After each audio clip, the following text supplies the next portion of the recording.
Dear students, in this video we will be discussing about chemical bonds, types of chemical bonds.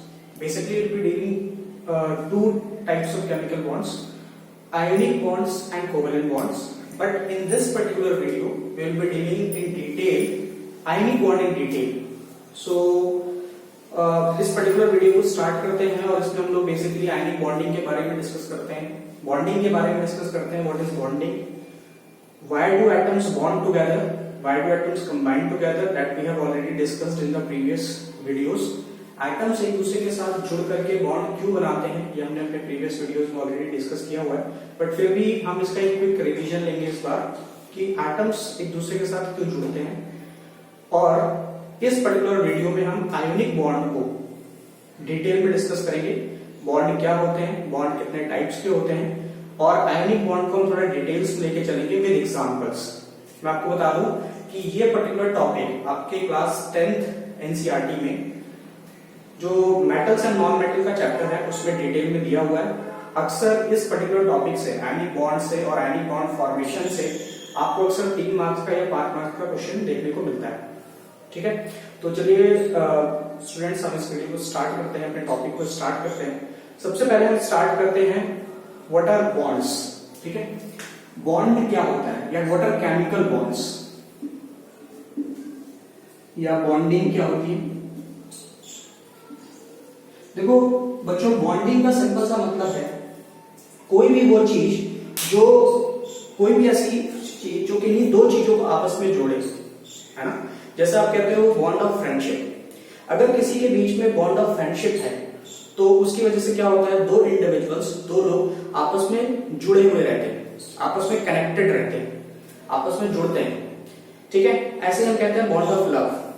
अगर किन्हीं के बीच में bond of love है, किन्हीं दो पर्संस के बीच में बॉन्ड ऑफ लव है, तो because of that bond of love वो एक दूसरे से कनेक्टेड होते हैं. ठीक है, तो वैसे ही यहां पर भी हमें डिस्कस करना है बॉन्डिंग, बट यहाँ पे हम बॉन्डिंग को डिस्कस करेंगे केमिकल सेंस में, केमिकल बॉन्डिंग की बात करेंगे. अब सवाल ये उठता है, अगर हम बॉन्डिंग का लिटरल मीनिंग जाने यहाँ पे बेसिकली क्या है, तो बॉन्डिंग का सिंपल सा मतलब होता है, बॉन्डिंग मींस अट्रैक्शन. सो बॉन्डिंग का मतलब है अट्रैक्शन, और वो अट्रैक्शन क्या करती है, this attraction holds two objects together. एक होल्ड करती है. अगर किसी भी चीज के बीच में, अगर हम कहते हैं कि उनके बीच में बॉन्डिंग है, अट्रैक्शन है, तो उस अट्रैक्शन से वो दो ऑब्जेक्ट्स आपस में जुड़े हुए रहते हैं.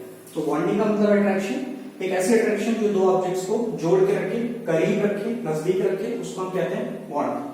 अब केमिकल बॉन्ड का मतलब क्या है, केमिकल बॉन्डिंग की जरूरत क्यों पड़ती है, केमिकल बॉन्ड क्यों हम यूज कर रहे हैं या क्यों पढ़ रहे हैं. आपको पता है केमिस्ट्री में basically chemistry is all about combination, है ना. यहाँ पे होता क्या है केमिस्ट्री में कि डिफरेंट एलिमेंट्स के एटम्स होते हैं और वो डिफरेंट एलिमेंट के एटम्स एक दूसरे के साथ जुड़ते हैं, है ना.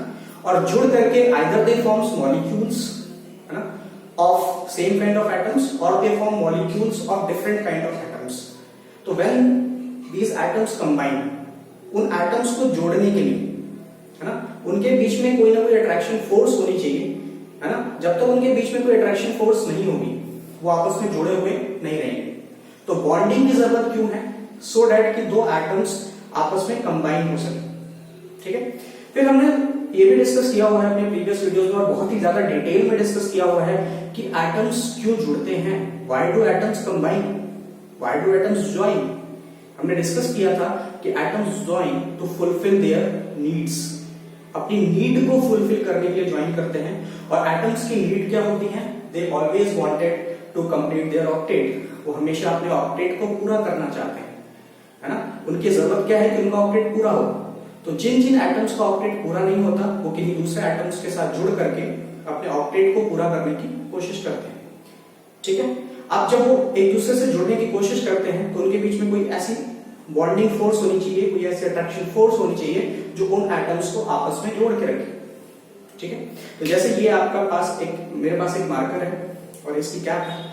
अगर मैं चाहता हूं ये आपस में जुड़े रहें, ठीक है, ये आपस में जुड़े रहें, तो ये आपस में जुड़े तभी रहेंगे जब इनके बीच में बॉन्ड हो, है ना. अगर इनके बीच में बॉन्ड नहीं होगा तो ये आपस में कनेक्टेड नहीं रहेंगे, ठीक है। तो ऐसे ही दो एटम्स आपस में कब जुड़ते हैं, जब उनके बीच में एक अट्रैक्शन होती है ना, एक बॉन्डिंग होती है। तो वही उसी बॉन्डिंग को आज हम डिटेल में डिस्कस करने वाले हैं। तो बॉन्डिंग का मतलब फिर से एक अट्रैक्शन है ना, जो अट्रैक्शन इन दो एटम्स को आपस में जोड़ के रखती है, और इसी अट्रैक्शन की वजह से हमें मॉलिक्यूल्स मिलते हैं। अब वो मॉलिक्यूल्स है ना, तो आप कह सकते हो दिस बॉन्डिंग, ये जो बॉन्डिंग होती है, bonding leads to formation of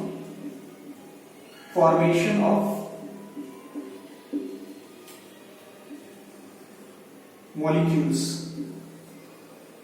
bonding की वजह से मॉलिक्यूल्स बनते हैं। अब ये molecules same kind of atoms के भी हो सकते हैं, एटम्स कंबाइन करते हैं और कंबाइन करके मॉलिक्यूल्स बनाते हैं। अब ये मॉलिक्यूल्स आपके दो टाइप्स के हो सकते हैं। ये मॉलिक्यूल्स आपके सेम काइंड ऑफ एटम्स के भी हो सकते हैं, तो आप उनको होमो एटॉमिक मॉलिक्यूल कह सकते हो, होमो एटॉमिक मॉलिक्यूल्स कह सकते हो। और ये मॉलिक्यूल्स डिफरेंट एलिमेंट्स के एटम्स के जुड़ने से भी बन सकते हैं, तो आप उनको हेटेरो एटॉमिक मॉलिक्यूल्स कहते हो, ठीक है, हेटेरो एटॉमिक मॉलिक्यूल्स। अब आपको पता होगा कि हेटेरो एटॉमिक मॉलिक्यूल्स कोई जब दो डिफरेंट एलिमेंट्स के एटम एक दूसरे के साथ केमिकली कंबाइन होते हैं, है ना, एक दूसरे के साथ केमिकली बॉन्डेड होते हैं और एक स्टेबल स्ट्रक्चर का फॉर्मेशन करते हैं, स्टेबल सब्सटेंस का फॉर्मेशन करते हैं, तो उन्हीं हेटेरो एटॉमिक मॉलिक्यूल्स को हम कंपाउंड्स कहते हैं, ठीक है। तो this bonding ultimately leads to the formation of compounds. अगर एटम्स के बीच में कोई केमिकल बॉन्डिंग नहीं होगी तो एटम्स एक दूसरे से जुड़ेंगे नहीं, कंबाइन नहीं होंगे, और जब एटम्स एक दूसरे से कंबाइन नहीं होंगे डिफरेंट एलिमेंट्स के एटम्स, तो हमें मॉलिक्यूल्स नहीं फॉर्म होंगे, ठीक है। तो मॉलिक्यूल फॉर्मेशन के लिए रिस्पॉन्सिबल है उनके बीच की ये बॉन्डिंग, है ना, और इसी की वजह से हमें कंपाउंड्स मिलते हैं, डिफरेंट कंपाउंड्स। तो इन्हीं हेटेरो एटॉमिक मॉलिक्यूल्स को वी आल्सो कॉल कंपाउंड्स, ठीक है, इन्हीं को हम कहते हैं कंपाउंड्स। तो हमने समझा कि what are bonding, what is bonding, है ना। बॉन्डिंग क्या होती है, अट्रैक्शन होती है जो होल्ड करती है दो ऑब्जेक्ट्स को। केमिस्ट्री में यही बॉन्डिंग, एटम्स के बीच की यही बॉन्डिंग मॉलिक्यूल्स के फॉर्मेशन में रिजल्ट करती है। ये molecules same kind of atoms के भी हो सकते हैं, डिफरेंट काइंड ऑफ एटम्स के भी हो सकते हैं। होमो एटॉमिक मॉलिक्यूल्स का एग्जांपल है जब सेम काइंड ऑफ एटम्स जुड़े, जैसे ऑक्सीजन आपस में जोड़ करके आपको बना देगा O2 मॉलिक्यूल, ऐसे ही हाइड्रोजन एटम्स मिलके H2 मॉलिक्यूल बना दें, तो ये क्या हो गए आपके होमो atomic molecules. Hetero atomic molecules के जितने भी कंपाउंड्स हैं आपके, वो सारे हेटेरो एटॉमिक मॉलिक्यूल्स के एग्जांपल हैं, जैसे सोडियम और क्लोरीन आपस में जुड़ रहे हैं, ठीक है, तो वो आपका हेटेरो एटॉमिक मॉलिक्यूल हो गया, ठीक है। मैग्नीशियम ऑक्सीजन आपस में जुड़ रहे हैं, ये आपके हेटेरो एटॉमिक मॉलिक्यूल्स हो गए। तो ये है बेसिकली बॉन्डिंग। अब बॉन्डिंग, एटम्स आपस में बॉन्डेड क्यों होते हैं, हमने ये डिस्कस किया हुआ है कि एटम्स बॉन्डेड होते हैं टू कंप्लीट देयर ऑक्टेट। अब ऑक्टेट पूरा करने के, है ना, there can be two ways, है ना। कोई भी एटम अपने आउटर मोस्ट शेल में ऑक्टेट पूरा दो तरीकों से कर सकता है। ऑक्टेट पूरा करने के दो तरीके होते हैं। तरीका नंबर 1, है ना, the way number 1 is electron transfer, है ना। एक तरीका होता है ऑक्टेट पूरा करने का कि एक एटम अपने पास अपने इलेक्ट्रॉन्स को, अपने आउटर मोस्ट शेल के इलेक्ट्रॉन्स को दूसरे एटम को दे, ठीक है, मतलब इलेक्ट्रॉन्स का ट्रांसफर हो from electron rich atom two electron deficient atom, है ना, या जिसको इलेक्ट्रॉन्स की जरूरत हो उसको। तो एक तो तरीका है ऑक्टेट पूरा करने का बाय इलेक्ट्रॉन ट्रांसफर, ठीक है, और एक तरीका होता है जहां पे ये इलेक्ट्रॉन ट्रांसफर पॉसिबल नहीं है, वहां पे एटम्स अपने ऑक्टेट को पूरा करते हैं, अपनी जरूरतों को पूरा करते हैं by mutually sharing each other's electron. एक दूसरे के इलेक्ट्रॉन्स को शेयर करके वो अपने ऑक्टेट को पूरा करते हैं, ठीक है। तो यहाँ पे ऑन दिस बेसिस कि एटम्स अपने ऑक्टेट को पूरा करने के लिए किन दो वेज का सहारा ले रहा है, क्या वो इलेक्ट्रॉन ट्रांसफर से अपना ऑक्टेट पूरा कर रहा है, या वो इलेक्ट्रॉन्स की म्यूचुअल शेयरिंग से एक दूसरे के इलेक्ट्रॉन्स को शेयर करके अपना ऑक्टेट पूरा कर रहा है। इस बेसिस पे जो बॉन्ड्स होते हैं, जो केमिकल बॉन्ड्स होते हैं, they are of two types, है ना। उस बेसिस पे जो आपके केमिकल बॉन्ड्स होते हैं वो दो टाइप के हो जाते हैं। एक को आप कहते हो आयोनिक बॉन्ड, या इसी को आप इलेक्ट्रोवैलेंट बॉन्ड कहते हो, और दूसरा उसको आप कहते हो कोवैलेंट बॉन्ड। जहां पे एटम्स अपना ऑक्टेट इलेक्ट्रॉन ट्रांसफर से पूरा करते हैं उसको आप आयोनिक बॉन्ड कहते हो, ठीक है, जिसको हमने डिस्कस भी किया हुआ है प्रीवियस वीडियोस में। और जहां पे एटम्स अपना ऑक्टेट इलेक्ट्रॉन्स की म्यूचुअल शेयरिंग के थ्रू पूरा करते हैं उसको हम कोवेलेंट बॉन्ड कहते हैं। तो डिस्कस किया हमने, इसको आप नोट डाउन कर सकते हो, कॉपी में नोट कर सकते हो इफ यू वांट।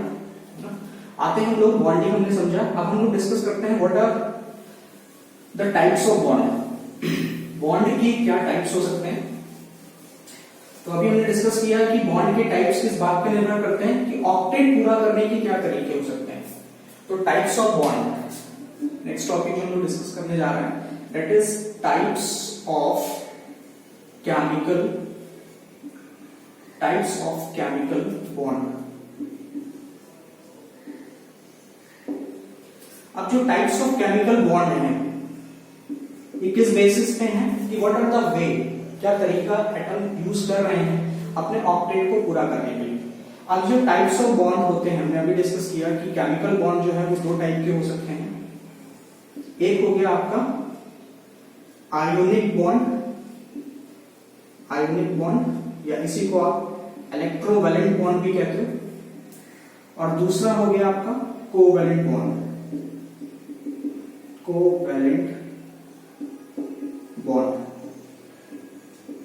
ठीक है, अब ये जो केमिकल बॉन्ड्स के बेसिकली और भी होता है एक और भी तरीका है, इसमें कोऑर्डिनेट बॉन्ड भी आता है, बट दो मेन जो बॉन्ड के बॉन्डिंग के तरीके हैं केमिकल बॉन्ड्स के टाइप्स हैं वो आपका आयनिक बॉन्ड और कोवैलेंट बॉन्ड आएगा।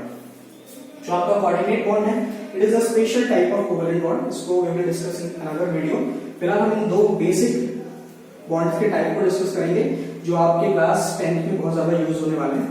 तो आयनिक बॉन्ड और कोवैलेंट बॉन्ड ये दो टाइप्स किस बेसिस पे हुए हैं, on the basis of the way by which octet is completed।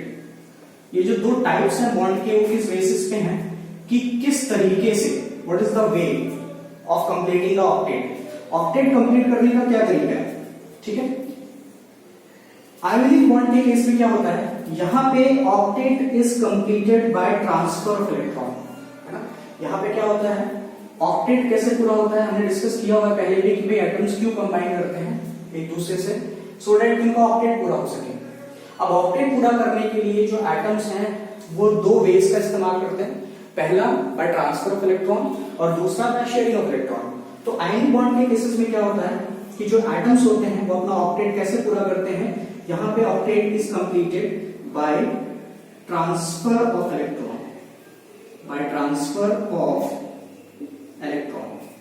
ठीक है। ऑक्टेट कंप्लीट करने का तरीका क्या है, ट्रांसफर ऑफ इलेक्ट्रॉन है, ठीक है, ठीक। और कोवैलेंट बॉन्ड के केस में क्या होता है, ऑक्टेट इज कंप्लीटेड, यहां पे आप लिख सकते हो ऑक्टेट, आप साथ में चाहो तो नोट डाउन भी करते चलो, ऑक्टेट इज कंप्लीटेड by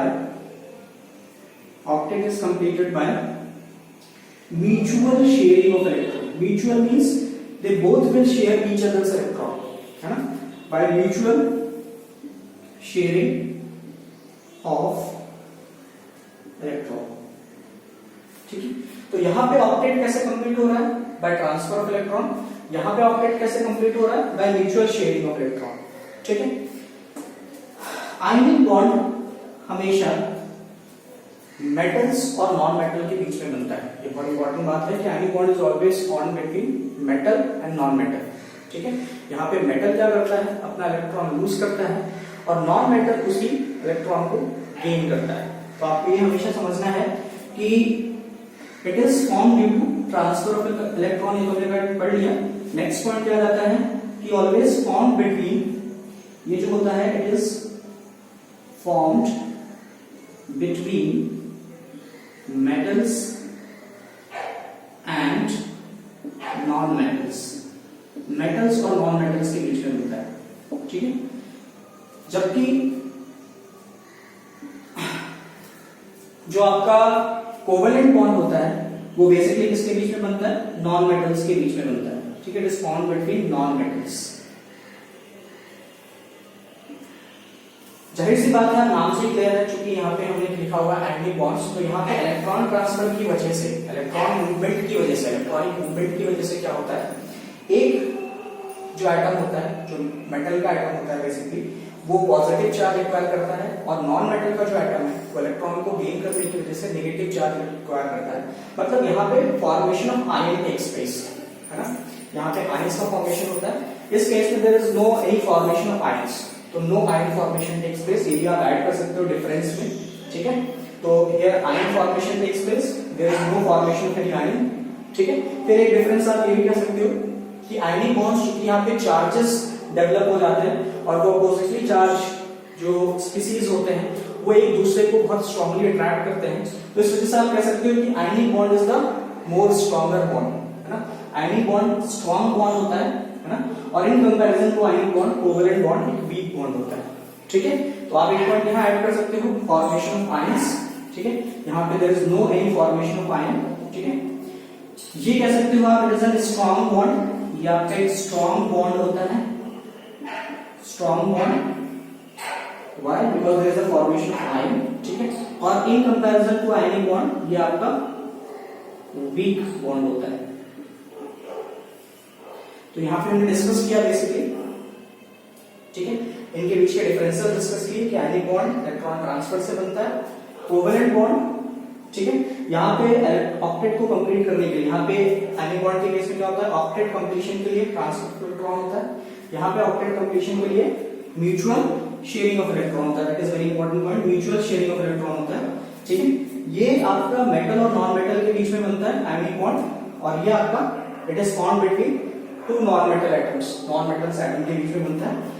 ये आपका एक स्ट्रॉन्ग बॉन्ड होता है और ये आपका वीक बॉन्ड होता है। आयनिक बॉन्ड के थ्रू, है ना, जो कंपाउंड्स बनते हैं उनको हम आयनिक कंपाउंड कहते हैं, है ना, आयनिक कंपाउंड्स, ठीक। और कोवेलेंट बॉन्ड के थ्रू जो कंपाउंड्स बनते हैं उनको हम कोवेलेंट कंपाउंड्स कह सकते हैं, ठीक है। कुछ आयनिक कंपाउंड्स के एग्जांपल आपके हो सकते हैं, आप जानते भी होंगे, NaCl एक आयनिक कंपाउंड है, ठीक है। AlCl3 aluminium chloride ionic compound है, मैग्नीशियम ऑक्साइड आयनिक कंपाउंड है। तो ये कुछ एग्जांपल्स हो गए आपके आयनिक कंपाउंड के। कोवेलेंट बॉन्ड मैंने डिस्कस किया हुआ था कि ये किसमें बनता है, नॉन मेटल्स के बीच में बनता है। तो हाइड्रोजन हाइड्रोजन एटम का कंबाइन होकर के H2 बनाना, नाइट्रोजन नाइट्रोजन एटम का कंबाइन करके N2 बनाना, यहाँ पे कोवेलेंट बॉन्ड फॉर्मेशन हो रहा है, ठीक है। ऑक्सीजन ऑक्सीजन एटम का कंबाइन करके O2 बनाना, यहाँ पे हो रहा है। नाइट्रोजन और हाइड्रोजन एटम को कंबाइन होकर के अमोनिया बनाना, यहाँ पे आपका कोवेलेंट बॉन्ड फॉर्मेशन हो रहा है। और भी बहुत सारे एग्जांपल्स हो सकते हैं, ठीक है। ये एग्जांपल्स हो गए, तो ये हो गए आपके एग्जांपल्स, ठीक है, जहाँ पे और ये हो गए यहाँ पे आपके डिफरेंसेस भी हो गए आयनिक बॉन्ड और कोवेलेंट बॉन्ड के बीच में, ठीक है। तो इसके आगे हम लोग थोड़ा सा डिस्कस करते हैं आयनिक बॉन्ड को, थोड़ा सा एग्जांपल्स के थ्रू डिस्कस करते हैं।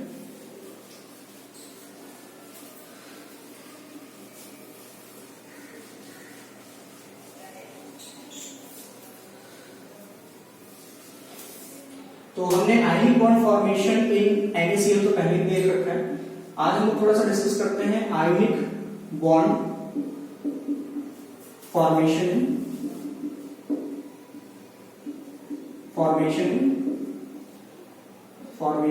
इन MgO मैग्नीशियम ऑक्साइड, ठीक है। आयनिक बॉन्ड फॉर्मेशन इन MgO मैग्नीशियम ऑक्साइड, ठीक है। ये आपका NCERT में दिया भी हुआ है, मेटल एंड नॉन मेटल वाले चैप्टर में है ये आपका, ठीक है। कि आयनिक बॉन्ड फॉर्मेशन बताइए मैग्नीशियम ऑक्साइड में, रिप्रेजेंट करके दिखाइए प्रॉपर्ली। तो तरीका क्या होता है आयनिक बॉन्ड फॉर्मेशन का, जब भी आपको इसको रिप्रेजेंट करना है, क्वेश्चन आपसे पूछा जाएगा कि explain the ionic bond formation with the help of proper diagram in magnesium oxide. तो आपको कैसे शो करना होगा, आप सबसे पहले तो दोनों जो एटम है, जैसे कि होगा क्या रहा है यहाँ पे, मैग्नीशियम जो कि एक मेटल है वो ऑक्सीजन के एटम के साथ कंबाइन करेगा और कंबाइन करके एक कंपाउंड बनाएगा जिसका नाम होता है मैग्नीशियम ऑक्साइड, ठीक है। तो आपको करना क्या होता है, जब भी इस तरह की बॉन्डिंग दिखानी है, आप दोनों एटम्स के सिंबल लिख लीजिए। ये मैग्नीशियम एटम का सिंबल हो गया, ये ऑक्सीजन का सिंबल हो गया। फिर नेक्स्ट स्टेप आपको पता होना चाहिए दोनों का एटॉमिक नंबर। आपको आई होप पता हो कि मैग्नीशियम का जो एटॉमिक नंबर होता है वो 12 होता है और ऑक्सीजन का एटॉमिक नंबर 8 होता है। ठीक है, मैग्नीशियम का एटॉमिक नंबर 12 होने का मतलब क्या है कि इसके पास 12 इलेक्ट्रॉन्स हैं, और एटॉमिक नंबर 8 ऑक्सीजन का होने का मतलब क्या है कि इसके पास 8 इलेक्ट्रॉन्स हैं। ठीक है, नेक्स्ट स्टेप में क्या करना है, स्टेप नंबर 2, आपको दोनों का इलेक्ट्रॉनिक कॉन्फ़िगरेशन लिख लेना है, मतलब इनके इलेक्ट्रॉन्स को शेल्स में डिस्ट्रीब्यूट करवा देना है। तो फर्स्ट शेल में आपको पता है 2 इलेक्ट्रॉन्स आएंगे, फिर 8 और फिर 2। ठीक है, 2 8 10 और 2 12। हमने इसके इलेक्ट्रॉनों को शेल्स में डिस्ट्रीब्यूट कर दिया। ऑक्सीजन का आप लिखते हो इलेक्ट्रॉनिक कॉन्फ़िगरेशन तो क्या हो जाएगा 2 6। अब आपको साफ साफ पता चल रहा होगा कि इन दोनों के बीच में है ना बॉन्डिंग क्यों डेवलप होगी, है ना, why the bonding will arise between these two atoms, क्यों अराइज हो रही है बॉन्डिंग, साफ साफ पता चल रहा है। आप जानते हो कि जो आउटर मोस्ट शेल होती है उसको हम वैलेंस शेल कहते हैं। तो मैग्नीशियम की ये होगी वैलेंस शेल और ऑक्सीजन की ये होगी वैलेंस शेल। आप देख सकते हो कि मैग्नीशियम की वैलेंस शेल में 2 इलेक्ट्रॉन है और ऑक्सीजन की वैलेंस शेल में 6 इलेक्ट्रॉन है ना। मैग्नीशियम का ऑर्बिट कंप्लीट है, आउटर मोस्ट शेल में ना इसके पास 8 इलेक्ट्रॉन है, ना ऑक्सीजन की आउटर मोस्ट शेल में 8 इलेक्ट्रॉन है ना? तो कहने का मतलब है कि ना मैग्नीशियम का ऑर्बिट कंप्लीट है और ना ऑक्सीजन का ऑर्बिट कंप्लीट है। तो बॉन्डिंग की वजह तो साफ साफ आप देख सकते हो इनकम्प्लीट ऑक्टेट। जब भी किसी का ऑक्टेट कंप्लीट नहीं होगा 2 एटम्स का, तो वो दूसरे एटम के साथ जुड़ करके अपने ऑक्टेट को पूरा करने की कोशिश करेंगे। तो यहाँ पे ये 2 एटम्स आपस में रिएक्ट क्यों कर रहे हैं, आपस में कंबाइन क्यों कर रहे हैं, बिकॉज ऑफ इनकम्प्लीट ऑक्टेट, है ना। तो why they are combining with each other, एक दूसरे के साथ कंबाइन क्यों कर रहे हैं, ड्यू टू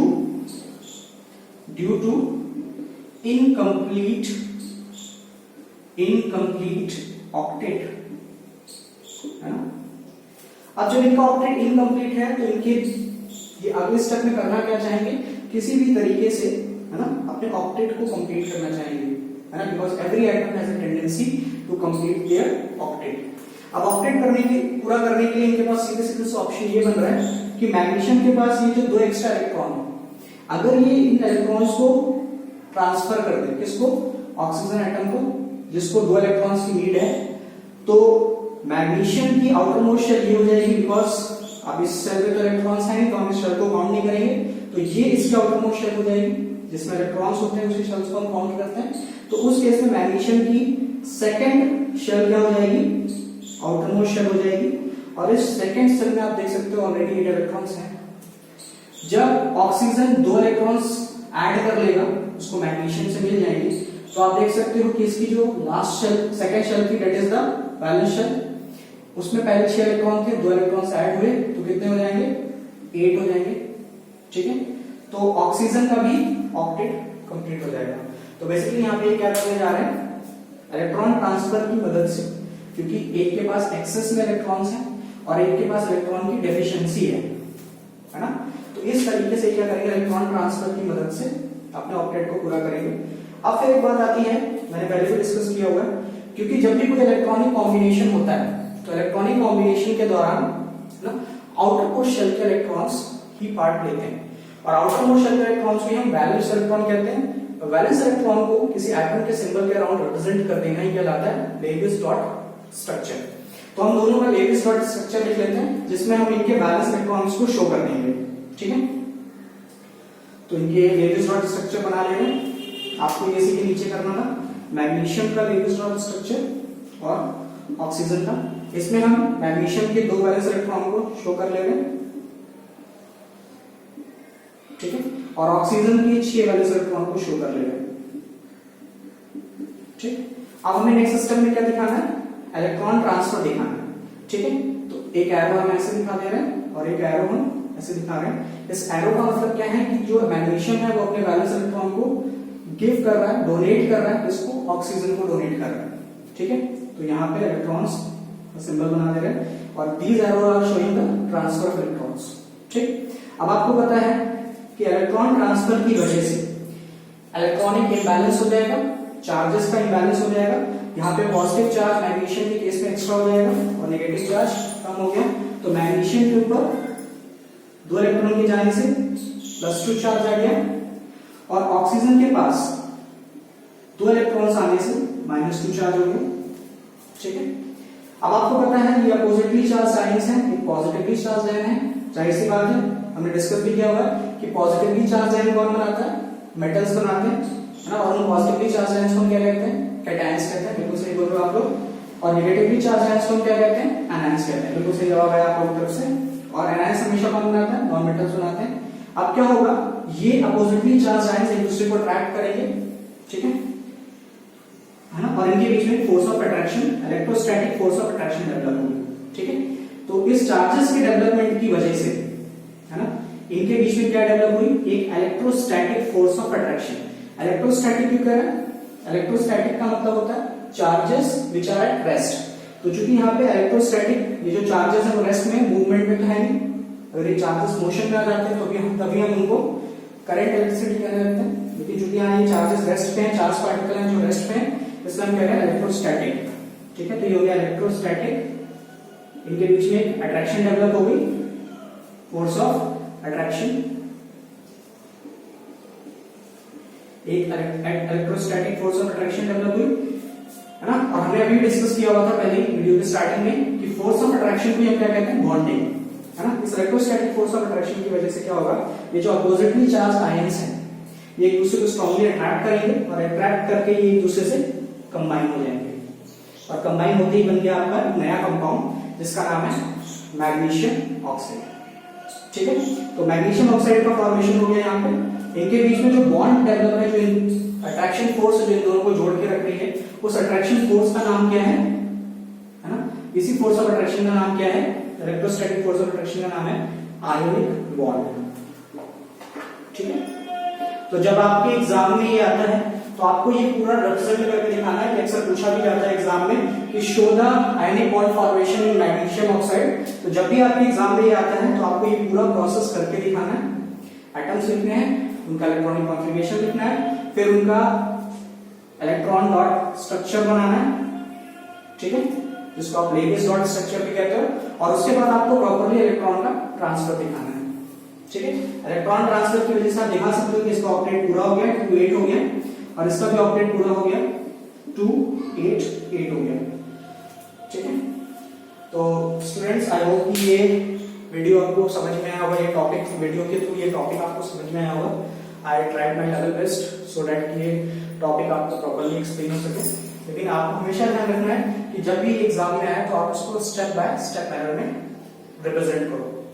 अगर टॉपिक समझ में आया हो, वीडियो अच्छा लगा हो तो प्लीज लाइक करिएगा।